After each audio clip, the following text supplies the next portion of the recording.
오늘 하나님의 말씀은 베드로전서 3장 1절에서부터 7절까지입니다.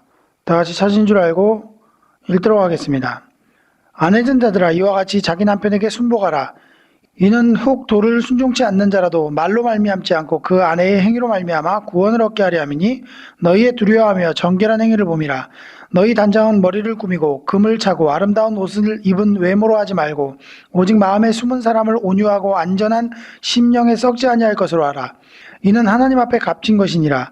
전에 하나님께 소망을 두었던 거룩한 부녀들도 이와 같이 자기 남편에게 순복함으로 자기를 단장하였나니 사라가 아브라함을 주라 칭하여 복종한 것 같이 너희가 선을 행하고 아무 두려운 일에 놀라지 아니하므로 그의 딸이 되었느니라. 남편된 자들아 이와 같이 지식을 따라 너희 아내와 동거하고 저는 더 연약한 그릇이요 또 생명의 은혜를 유업으로 함께 받은 자로 알아 귀히 여기라. 이는 너희 기도가 막히지 아니하게 하려 함이니라. 아멘. 기도하시겠습니다. 참으로 좋으신 아버지 하나님 감사합니다. 오늘 이 시간 저희가 함께 모여서 베드로전서 3장의 이야기를 통하여 오늘 이 시간 저희가 하나님의 놀라운 은혜의 말씀들을 듣기를 원합니다. 정말로 우리가 이 말씀들을 들을 때 정말 우리의 생각 밖에서 일하시는 하나님의 놀라운 말씀들을 듣게 허락하여 주시고 그리함으로 우리가 알지 못하였던 하나님의 크고 비밀한 일들을 이 시간 배워 알 수 있도록 주님 역사하여 주시옵소서. 우리가 믿는 것들이 우리의 삶 속에서 열매를 맺어갈 수 있도록 주님 역사하여 주시고 그리함으로 우리의 삶을 통하여 하나님 귀히 받으신 열매들이 우리의 삶 속에 가득할 수 있도록 주님 역사하여 주시옵소서. 이 시간 주께서 저희와 함께 해주실 것을 믿사오며 거룩하신 우리 주 예수님의 이름으로 기도하였사옵나이다. 아멘. 자, 오늘은 베드로전서 3장 고난에 대한 권면입니다. 3장의 내용은요 1절에서 7절까지는 부부에 대한 권면이 있고요 8절에서 12절까지는 성도들 간의 사랑, 그 다음에 13절에서 22절까지는 의를 위한 고난에 대한 권면이 있습니다. 그래서 우리가 지난 시간에 2장을 통해서는 성도의 의무에 대해서 이야기를 했다면 3장에서는 앞으로 닥칠 고난이나 지금 현재 당하고 있는 고난에 대한 위로와 권면의 말씀들이 주된 내용입니다. 그래서 1절에서 여러분이 보시면 아내된 자들아 이와 같이 자기 남편에게 순복하라. 이는 혹 도를 순종치 않는 자라도 말로 말미암지 않고 그 아내의 행위로 말미암아 구원을 얻게 하려 함이니 라고 얘기합니다. 순복하라라고 이야기를 하는데 아내들 보고 이 순복이란 말은요 주종관계 관계로서 순복하라는 얘기가 아닙니다. 우리가 되게 과거서부터 여자들이 남자들한테 순종하게 되어 있고 또 남자들이 권위가 더 높다 보니까 순복이라는 말을 들으면 복종적이고 또 주종의 관계 입장에서 생각하는 사람들이 많이 있었지만 실제로 이 말의 의미는요 협력관계라는 이야기입니다. 아내와 남편은 사실 가정 안에서 서로 협력해야 돼요. 남편이 힘이 세고 잘나고 훌륭해도 아내의 도움 없이는 또 어려운 부분이 있기 마련이고 반대로 아내도 마찬가지로 자기가 아무리 잘나고 똑똑하다고 할지라도 역시 남편의 도움 없이는 어려운 부분들이 많기 때문입니다. 그래서 한 가정이 온전히 이루기 위해서는 남편은 남편대로, 아내는 아내대로, 자녀들은 자녀들대로의 각기 저마다 처해야 될 모습들이 있고 각기 행해야 될 도리들이 있는 겁니다. 그런데도 불구하고 어느 한쪽이 더 힘이 세거나 어느 한쪽이 지혜롭다고 해서 어느 한쪽을 무시하거나 또는 멸시해 갖고는 그 가정이 제대로 이루어질 수 없다는 것을 기억해야 됩니다.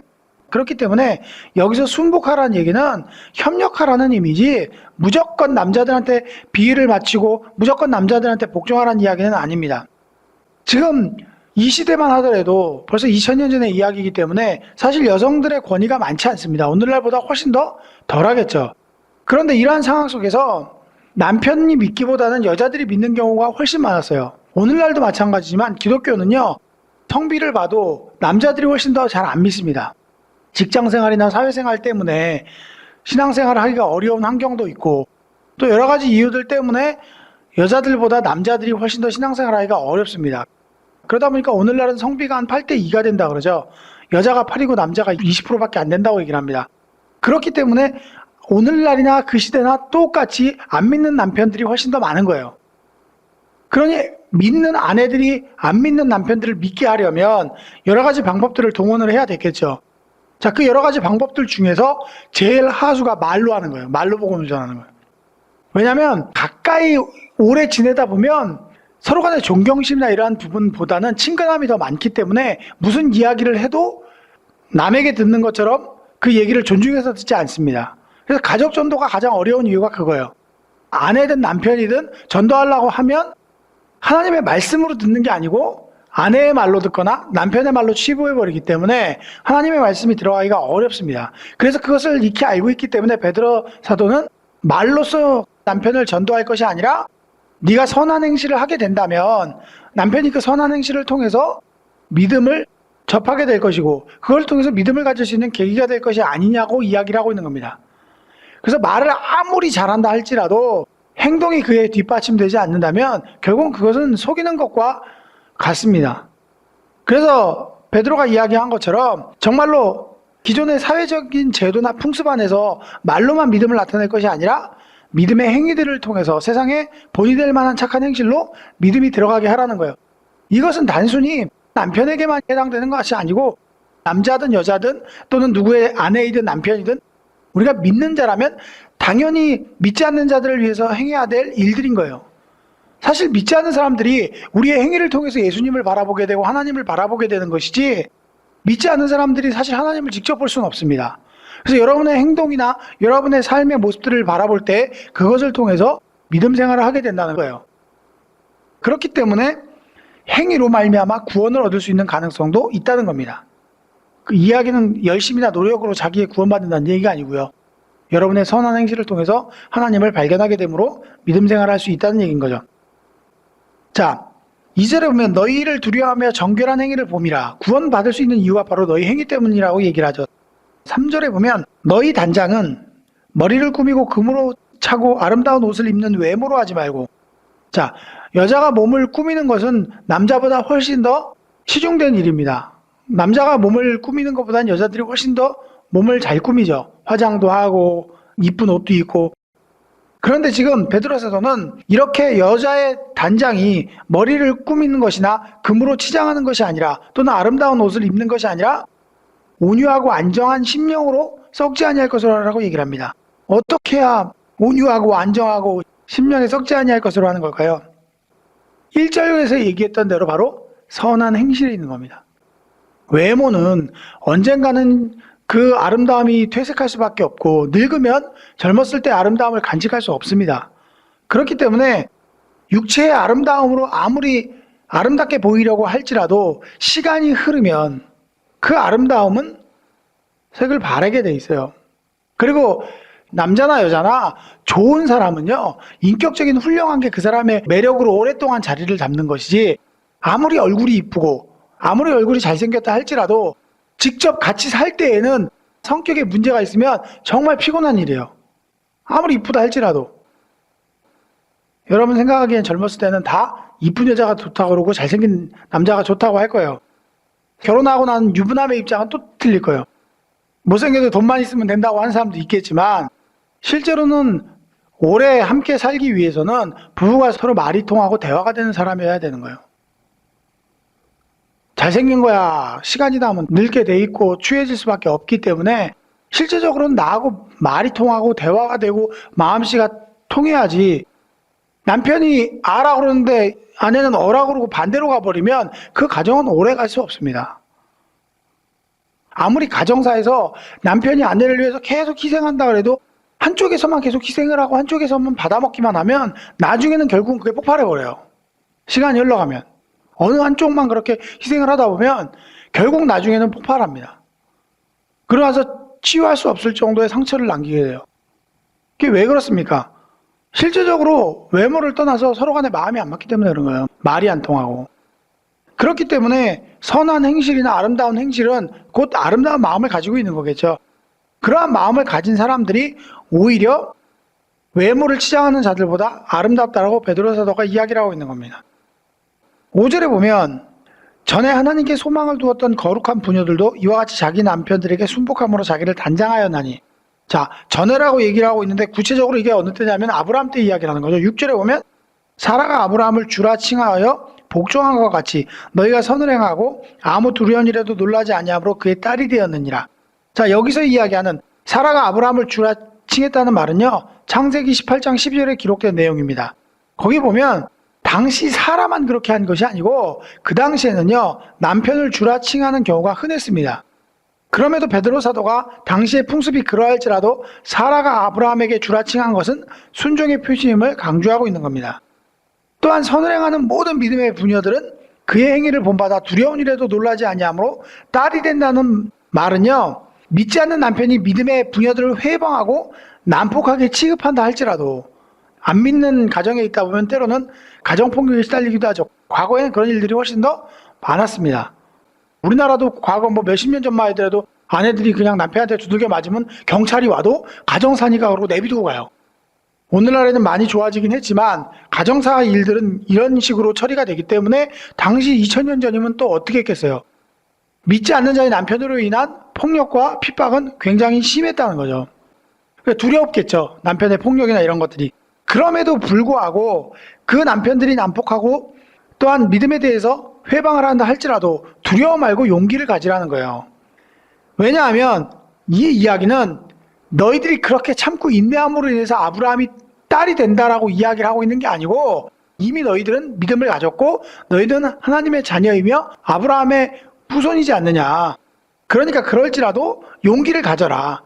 하나님이 너희를 지켜주실 것이라는 이 메시지인 거예요. 지금 6절에서 선을 행함으로 아무 두려운 일에도 놀라지 아니함으로 그의 딸이 되었느냐. 마치 그러한 폭력과 핍박에 시달려도 두려워하지 아니하면 아브라함이 딸이 된다는 식으로 기록되어 있지만 엄밀한 표현으로 가보면 이것은 너희가 믿음을 가졌으므로 이미 아브라함의 자녀가 되었으므로 담대하라고 이야기를 하고 있는 겁니다. 그러면서 7절에 남편 된 자들아 이와 같이 지식을 따라 너희 아내와 동거하고 저는 더 연약한 그릇이요 또 생명의 은혜의 유업으로 함께 받을 자로 알아 귀히 여기라. 이는 너희 기도가 막히지 아니하게 하리 함이라. 지금 7절에서 남편들에게 지식을 따라 너희 아내와 동거하라는 말의 의미는 뭐냐면요. 베드로가 말하는 지식이라는 것은 하나님께서 주신 부부관계에 대한 올바른 분별력과 통찰력을 이야기하는 겁니다. 그러니까 이 이야기는 무슨 분별력이냐면 여자가 남자보다 체력적으로도 약하고 성격적으로도 약하기 때문에 또 성적으로나 육체적으로 남자보다 훨씬 더 약한 존재죠. 그렇기 때문에 보호하고 아끼라라고 이야기를 하고 있는 겁니다. 또한 이것으로 기도가 막히지 않게 하라는 것은 이건 믿는 남편들을 대놓고 얘기하는 겁니다. 너희가 이와 같이 아내를 사랑하지 아니하고 또 보호하지 아니한다면 하나님 앞에 응답받을 수 없다는 얘기인 거예요. 즉 가정에서 악하거나 아내에 대해서 악하게 대하면서 기도한다면 하나님의 응답은 없을 줄 알라는 거죠.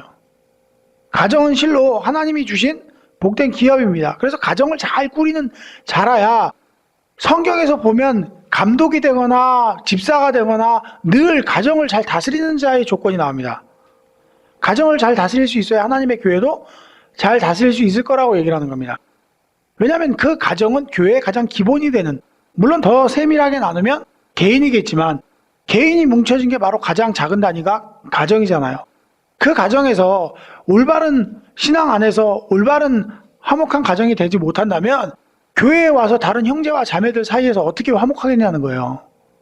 아내랑 맨날 지지고 볶고 싸우고 자녀들한테 맨날 못 살게 굴고 이러면서 어떻게 교회 안에서 화목을 누릴 수가 있겠어요.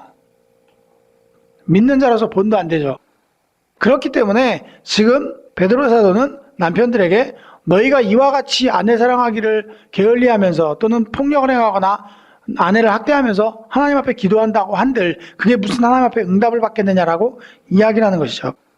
8절에 보시면 마지막으로 말하노니 너희가 다 마음을 같이하여 최율하며, 자 여기서 최율이라는 말은 뭐냐면요, 함께 고통을 받는다는 이야기인데 다른 사람의 고난이나 고통에 동참하고 함께 괴로움을 받는다는 얘기가 최율입니다.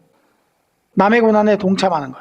자, 최율하며 형제를 사랑하며 불쌍히 여기며 겸손하며 악을 악으로 욕을 욕으로 갚지 말고 도리어 복을 빌라. 이를 위하여 너희가 부르심을 입었느니라 라고 얘기를 합니다. 10절에 계속해서 보시면 그러므로 생명을 사랑하고 좋은 날 보기를 원하는 자는 혀를 금하여 악한 말을 그치며 그 입술로 계율을 말하지 말고 악에서 떠나 선을 행하고 화평을 구하여 이를 쫓으라. 주의 눈은 의인을 향하시고 그의 귀는 저의 간귀에 기울이시며 주의 낯은 악행하는 자들 향하시니라 하였느니라 라고 얘기합니다. 10절에서 이야기하는 좋은 날 보기 원하는 자는 혀를 금하라고 얘기를 하고 있죠. 혀를 금하라는 이야기는 뭐냐면요, 혀가 상당히 죄를 바라는 도구이기 때문에 그렇습니다. 우리가 사실 입으로 지을 수 있는 것은 다 입에서 나오죠. 악한 말, 저주하는 말, 남을 멸시하는 말, 우리의 인격적인 마음의 가짐이 거의 다 입을 통해서 표현되잖아요. 그렇기 때문에 혀를 금해야 된다라고 얘기를 했고, 야고보서도 3장 6절에서 혀는 곧 불이요 불의 세계라 라고 이야기하면서 혀는 모든 것을 불사르는 존재이고 또 혀는 능히 길들일 자가 없고 악하고 죽이는 독이라고 묘사를 합니다. 물론 사실 더 엄밀히 얘기하면 이러한 말을 바라게 하는 마음이 문제겠죠. 자, 어쨌든 간에 그렇기 때문에 이러한 혀를 잘못 놀리게 되면 다른 사람들에게 말할 수 없는 상처를 남기게 돼요. 사실 칼로 베인 것은 금방 사라질 수 있지만 말로 인해서 받은 상처는요, 쉽사리 가라앉지 않아요. 피를 흘리는 것도 아니지만 말로 인해서 누군가에게 무시를 받거나 멸시를 받거나 남들이 나를 조소할 때 당하는 그 상처를 입게 되면 마음에 오랫동안 기억이 돼요. 그래서 먹는 것보다 더 오랜 시간 동안을 마음속에 담아두게 됩니다. 그렇기 때문에 베드로 사도는 이처럼 혀를 금하라고 얘기합니다. 말하는 것이 결국은 그것이 남에게 저주가 되는 것이고 그 사람에게 합당하지 않으면 그 저주는 자기에게 돌아와요. 그래서 혀를 잘못 사용하지 말라고 이야기를 하는 겁니다. 그래서 메아리의 법칙이 아주 여기에 적용되는 법칙이죠. 우리가 산에 올라가서 야호하면 저기서도 야호 소리가 산에서 들려오죠. 반대로 욕을 하면 욕한 소리가 되돌아옵니다. 그런 것처럼 믿는 자들에게는 자기가 하는 말이 결국 그 사람에게 합당하면 그 사람에게 가겠지만 그 사람에게 합당하지 않으면 자기에게 돌아와요. 저 사람을 저주했는데 그 저주가 합당하지 않으면 내게 돌아옵니다. 그렇기 때문에 말을 조심해야 하는 겁니다. 11절과 12절에서 악에서 떠나며 선을 행하고 화평을 구하여 이를 쫓으라고 얘기를 하죠. 악을 떠나 선을 행하라고 이야기를 하는 결론적인 이유는 12절에 언급되고 있는 내용대로예요. 주의 눈은 의인을 향하시고 그의 귀는 저의 간구에 기울이시되 주의 낯은 악행하는 자들을 향하시니라. 성경에서 눈은 뭐냐면요, 관심. 성경에서 불꽃 같은 눈동자로 우리를 감찰하시니 이럴 때 사용되는 눈은 하나님의 관심을 상징하는 의미입니다. 또 귀도, 하나님의 들으시는 귀도 뭐예요? 소리에 귀 기울이시는, 이거 역시도 하나님의 관심. 성도를 향한 하나님의 관심을 눈과 귀로 표현이 많이 돼 있어요. 반면에 하나님의 얼굴, 낯빛, 이것은요 심판으로 상징하는 때가 많습니다. 왜 그러냐면 우리는 죄악된 인간이기 때문에 하나님의 얼굴을 대면하여 볼 수 없어요. 만약에 하나님의 얼굴을 대면해서 보면 소멸합니다. 그래서 엘리야도 하나님이 형상을 보여주실 때 하나님의 형상을 보여준 게 아니고 등만 보여줬다라고 얘기를 해요. 왜냐하면 대면에서 보면 살 수 없기 때문에요. 악인에게는 낯을 보이신다는 얘기는 뭐냐면 심판하시고 멸하신다는 얘기인 거예요. 그렇기 때문에 여기서 주의 사랑하시는 자에게는 귀를 기울이시고 그의 눈을 향하신다는 얘기는 그들에게 관심을 더하실 것이라는 얘기인 거고, 악행하는 자들에게는 얼굴을 보이실 것이라는 얘기는 그들을 심판하게 하실 것이라는 이야기인 겁니다. 자, 그렇기 때문에 우리가 선을 행하라는 얘기야, 악을 행하라는 얘기야? 선을 행해야 된다는 얘기인 거죠. 주의 관심 받기 위해서, 주의 불꽃 같은 눈동자와 주의 크신 귀를 기울이심에 우리의 소리를 들으시게 하기 위해서 선을 행하라고 베드로 사도는 얘기하는 겁니다. 13절에 보시면 또 너희가 열심으로 선을 행하면 누가 너희를 헤아리요? 우리가 선한 행실을 하는데 누가 우리를 헤아리려고 하겠냐고요. 착한 사람 일부러 갔다가 사기를 치거나 속이려고 하지 않잖아요. 그렇기 때문에 만약 너희가 열심으로 선을 행하는데 누가 너희를 해칠 자가 있겠느냐. 그러나 의를 위하여 고난을 받으면 복이 있나니 저희의 두려움을 두려워 말며 소동치 말고 너희 마음에 그리스도를 주로 삼아 거룩하게 하고 너희 속에 있는 소망에 관한 이유를 묻는 자들에게 대답할 것을 항상 예비하되 온유와 두려움으로 하라고 얘기합니다. 성도들이요, 잘 헤매는 이유가 자기에게 고난이 다가올 때 이러한 고난이 징계일지 아니면 고난일지 구분하지 못하기 때문에 생기는 예가 가장 많습니다. 믿는 자들에게 어려운 일이 닥치면 둘 중에 하나예요. 고난 아니면 징계예요. 근데 고난이 내가 아무것도 안 하는데 찾아오는 게 아니고 믿음의 일을 행할 때 고난이 와요. 그러니까 첫 번째로 여러분이 구분하실 일은 내가 믿음의 일을 행하고 있느냐를 봐야 돼요. 다시 얘기하면 전도하거나 복음을 전하기 위해서 집안에서 많은 말씀을 전하려고 애를 쓰거나 복음의 일을 행할 때 핍박이 오는 건 고난이죠. 그러니까 난 전도도 안 해. 기도도 안 해. 신앙생활에 대해서 별로 열심히 있는 일을 하지 않아. 그런데 어려움이 닥쳐요. 뭐로 봐야 돼요? 징계로 봐야죠. 복음의 일하고 전혀 상관도 없는데 예수 믿는 것 때문에 나를 욕하면 고난이죠. 믿음 때문에 욕하는 건 고난이에요. 예수 믿는다는 게 뭐 저래 이러면서 욕하는 것도 고난일 수도 있고 징계일 수도 있어요. 하지만 징계는 내가 복음적인 일을 전혀 하지 않음에도 불구하고 찾아오는 겁니다. 내 잘못된 욕심이나 내가 하나님보다 다른 것에 마음을 쏟고 있을 때 그러한 징계는 찾아오는 거예요. 제일 무서운 건 뭔지 아십니까? 고난도 징계도 아무것도 없을 때, 유기됐을 때가 제일 무서운 겁니다. 분명히 내가 오늘 온전히 살고 있지 않아요. 근데 아무런 징계도 없고 아무런 하나님의 치심도 없고 그냥 평안해요. 그건 겉보기에 평안한 거예요. 그때가 제일 무서운 거예요, 사실은. 믿는 자들에겐. 믿는 자들에겐 믿음 생활을 하는 동안에는 반드시 징계가 있지 않으면, 아니면 하나님의 은혜로 인해서 감화와 감동이 있든가 둘 중에 하나가 있어야 돼요. 근데 이 징계도 없고 감화와 감동도 없고 은혜도 없다는 것은 내버려뒀다는 거예요. 이 내버려진 바 된 게 가장 무서워요. 왜냐하면 그것은 죽고 난 다음에 한꺼번에 심판을 받아야 하기 때문인 겁니다. 그래서 베드로 사도는 지금 이야기하면서 너희가 복음을 열심히 증거하고 복음적으로 살다 보면 고난이 임하게 될 것이다. 그렇지만 의를 위하여 고난을 받을 때는 두려워하지 말라. 그것은 너희가 받을 복이다. 저희의 두려움을 두려워하지 말고 소동치 말고 염려하지 말라는 거예요. 너희 마음에 그리스도를 주로 삼아 거룩하게 하고 너희 속에 있는 소망에 관한 이유를 묻는 자들에게는, 우리가 복음적으로 살라고 하면요 상대방들이 질문을 던진다니까요. 그래서 지금 베드로 사도는 뭐라 그래요? 우리가 고난을 당할지라도 믿음에 온전히 서 있으면 그걸 통해서 사람들이 오히려 너희 속에 있는 소망에 관한 이유를 묻는다는 거예요. 너희는 도대체 무슨 소망으로 그렇게 행동하고 무슨 소망으로 그렇게 말을 하고 그러느냐고 묻는 거죠. 그때 준비하고 있으라는 거예요. 그리스도를 설명할 준비를 하고 있으라는 거예요. 근데 그때 자기 잘난 체래요. 준비가 안 돼 있으면. 내가 옛날부터 좀 고난을 많이 겪어서 이런 일엔 좀 능숙한, 자기 자랑을 해버린다는 거예요. 그리스도를 높여야 되는데. 성도들 중에 그런 사람들이 정말 있어요. 복음을 전할 수 있는 아주 좋은 상황이 됐음에도 불구하고 그것을 자기 자랑으로 마무리를 해버리는. 하나님 앞에 영광이 되지 않습니다. 오히려 하나님의 영광을 취하는 게 돼버리죠. 그래서 준비하고 있으라는 거예요. 여러분들이 의를 위해서 고난을 당하다 보면 그 고난당하는 모습을 보고 궁금해하는 사람들이 생길 때 얼마든지 대답할 수 있게끔 준비하라는 거예요. 준비된 마음이 없으니까 그러는 거예요.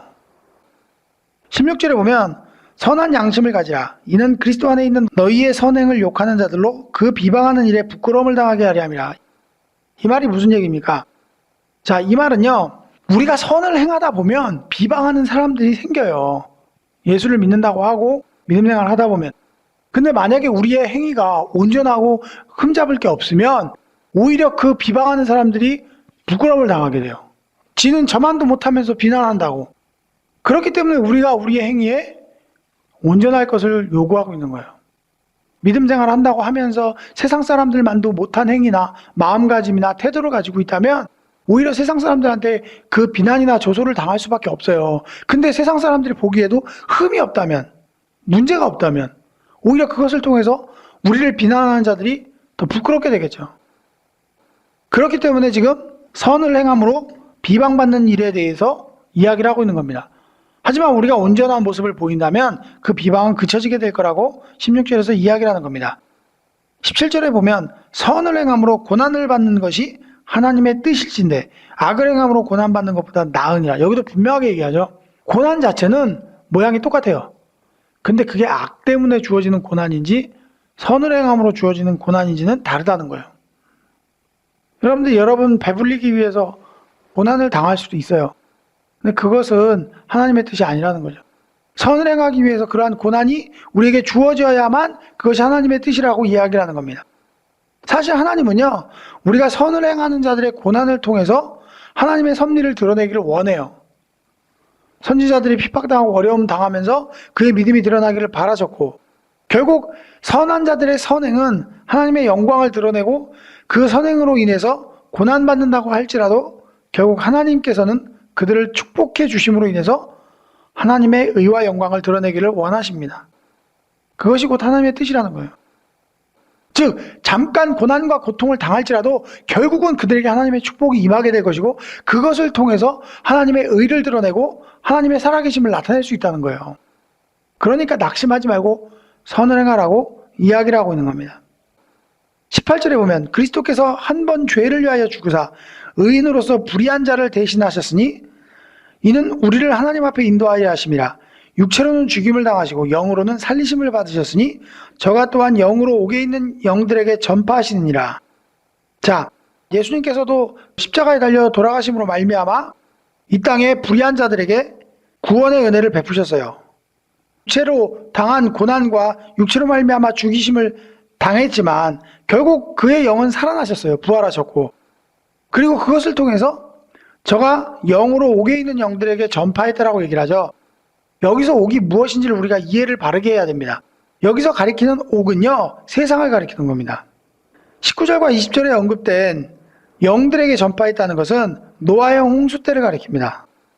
왜냐하면 20절에 그 이야기가 언급되고 있는데, 20절에 보면 그들은 전에 노아의 날 방주를 예비할 동안 하나님이 오래 참고 기다리실 때 순종치 아니하던 자들이라. 방주에서 물로 말미암아 구원을 얻은 자가 겨우 몇 명뿐이니 겨우 8명이라. 물은 예수 그리스도의 부활하심으로 말미암아 이제 너희를 구원하는 편이 곧 세례라.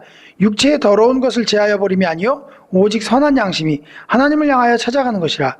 저는 하늘에 오르사 하나님 우편에 계시니 천사들과 권세들과 능력이 저에게 순복하느니라고 얘기를 합니다.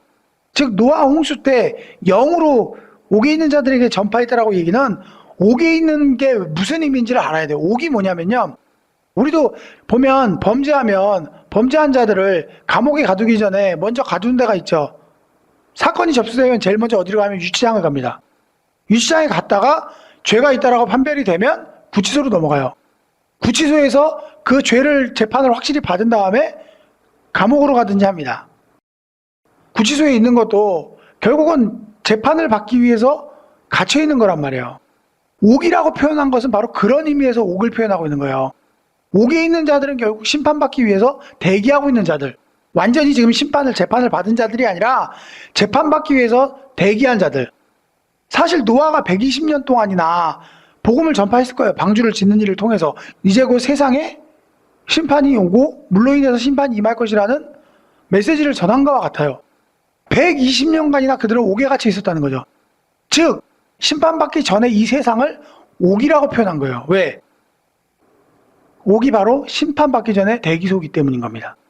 그래서 노아 시대 때 세상 사람들도 옥에 갇힌 자들에게 노아가 방주를 지음으로 인해 영으로 전파했다라고 얘기를 하는 거예요. 사실 우리도 그렇죠. 우리도 오늘날 우리가 먼저 죽을지 주님이 먼저 오실지 모르겠지만 주님이 오실 것을 우리는 전파해야 돼요. 그죠? 주님이 오실 것을 오늘날도 우리가 전파하고 있잖아요. 말세가 올 것이라고. 그것과 동일한 상황인 거죠.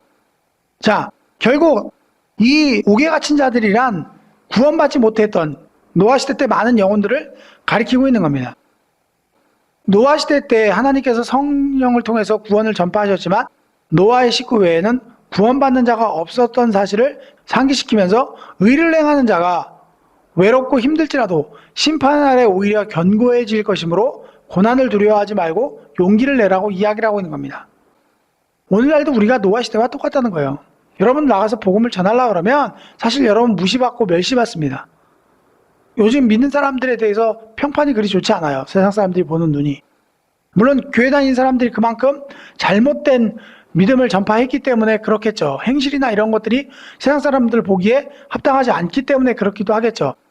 하지만 그것이 아니어도 세상은 언제나 우리를 핍박하고 우리를 조롱하기 마련입니다. 그건 어쩔 수 없어요. 왜냐하면 그들이 그러한 가치관을 가졌다면 그들도 신앙생활을 하겠죠. 그들의 가치관으로는 하나님을 볼 수 없고 믿음에 대한 일들을 알 수 없기 때문에 여러분들이 믿음을 증거하고자 할 때 여러분이 핍박을 받거나 여러분들이 조롱을 받는 일은 당연한 거예요. 그럼에도 불구하고 그러한 것이 두려워서 복음을 전하지 않는다면, 말씀을 증거하지 않는다면 과연 우리가 주님의 부르심을 받은 이유가 뭐겠느냐고 한번 생각해 봐야 하는 겁니다. 21절에서 물은 예수 그리스도의 부활하심으로 말미암아 너희를 구원하는 편이 곧 세례라고 이야기를 하죠. 노아 시대 때는 물이 심판의 도구였죠. 노아 시대 때는 심판의 도구였지만 이제 예수님 시대에는 이 물이 뭘로 쓰였어요? 세례를 줌으로 인해서 구원을 받는 구원의 표로 사용되었기 때문에 이와 같이 이야기를 하는 겁니다. 즉 물로 세례를 받았다고 해서 다 구원받는 것이 아니라 이러한 의식적인 행위를 통해서 자신의 마음이 하나님을 향하게 되었음을 자각하게 되는 상징적인 의미라는 거예요. 여러분이 세례를 받는다는 것은 세례받기만 하면 다 새 마음을 주냐고요. 그렇지 않죠. 자기가 새로 거듭났다는 사실을 깨닫고 내 죄가 이 물로 인해서 사해졌다는 것을 깨닫고 하나님을 향해서 그 마음을 돌이키는 자라야 비로소 은혜가 임하는 겁니다. 즉 믿음으로 세례를 받는 자는, 그러한 행위가 바로 믿음으로 세례를 받는 거죠. 믿음으로 세례를 받는 자는 선한 양심을 소유하게 되고 하나님을 찾을 수밖에 없다는 것을 이야기하고 있는 겁니다. 22절에 이야기한 대로 저는 하늘에 오르사 하나님의 우편에 계시니 천사들과 권세들과 능력들이 저에게 순복하느니라고 얘기를 합니다. 22절의 끝에 나와 있는 이야기는 그리스도께서 고난을 당하시고 죽으셨지만 그것이 끝이 아니라는 이야기입니다. 그가 하늘에 오르시고 천사와 권세들과 능력들이 예수님께 순복했던 것처럼 고난받는 그의 백성 또한 그리스도와 같이 존귀케 될 것이므로 믿음에 굳게 서라 하는 당부인 겁니다. 주님께서는 주님만 특별한 대접을 받는 게 아니고 우리들도 이와 같이 지금 고난과 괴로움 가운데 있을지라도 우리가 저 하늘에 가는 날에는 주님이 받으신 영광을 우리도 함께 받을 수 있을 것이기 때문에 그러는 겁니다.